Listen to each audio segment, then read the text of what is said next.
Skala! Welcome to Kubli Cafe Bistro! Yes!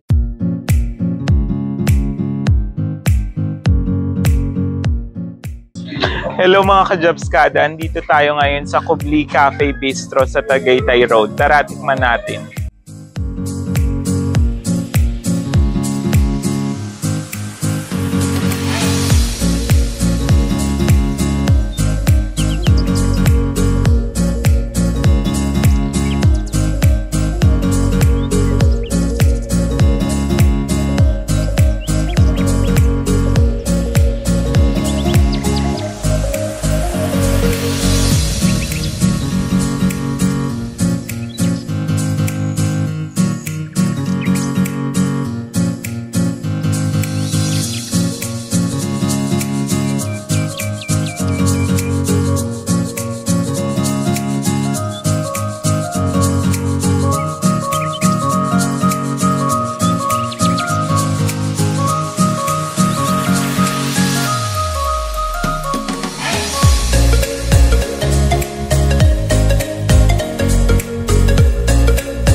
Say, anong in-order mo? Order ko ay vanilla latte. Okay naman siya. Parang lasang coffee sa McDo na vanilla. Ice coffee vanilla. Mare-recommend ko siya na masarap. Ikaw, Ken, anong order mo? Order ko ay mango shake. Saka tamis, parang manggang hindi binuro. Jeb, anong order mo? Ang order ko, Spanish latte. Sarap, galing Spain. Spain.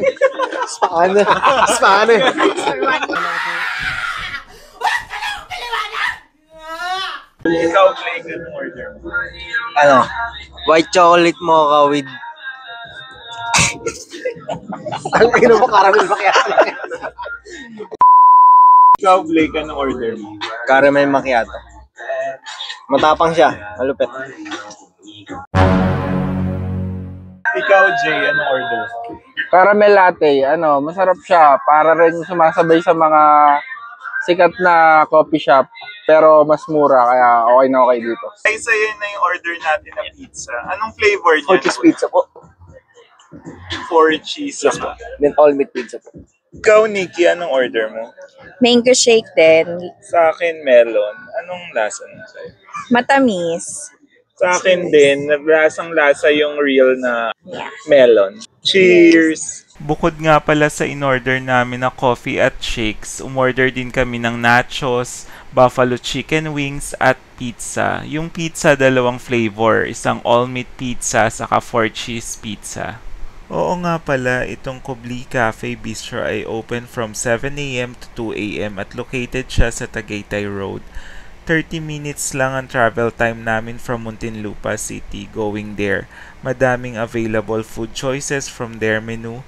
And since nasa Tagaytay area, perfect yung weather, damang-dama ang lamig kaya bagay talaga ang magkape dito. Isa pa, sobrang cozy nung place, Instagrammable at recommended talaga for hangout ng barkada, family or even couples. Kaya try nyo na din mga ka-Jobskada. Ito nga pala ang menu nila para may idea rin kayo sa mga ino-offer nilang food and drinks, kasama na din dito yung mga prices. Aside sa drinks, nagustuhan din namin lahat ng in-order naming mga pagkain, lalong-lalo na yung 4 cheese pizza at all-meat pizza. Di namin in-expect na ganun siya kasarap, so we all recommend to try their pizzas. I'm sure magugustuhan nyo rin. Masarap din yung in-order naming Nacho Grande, marami ang serving nila at hindi tinipid sa toppings. Lastly, yung buffalo chicken wings, sakto yung laki ng chicken wings, malasa, balance yung sweetness and spiciness, tapos may kasama pa siyang ranch dip. Kaya masarap talaga yung combination niya and good for sharing din siya. For more videos like this, please like, share, follow, and subscribe to our Facebook, Instagram, YouTube, and TikTok accounts. Thanks guys for watching. See you on my next vlog. Bye!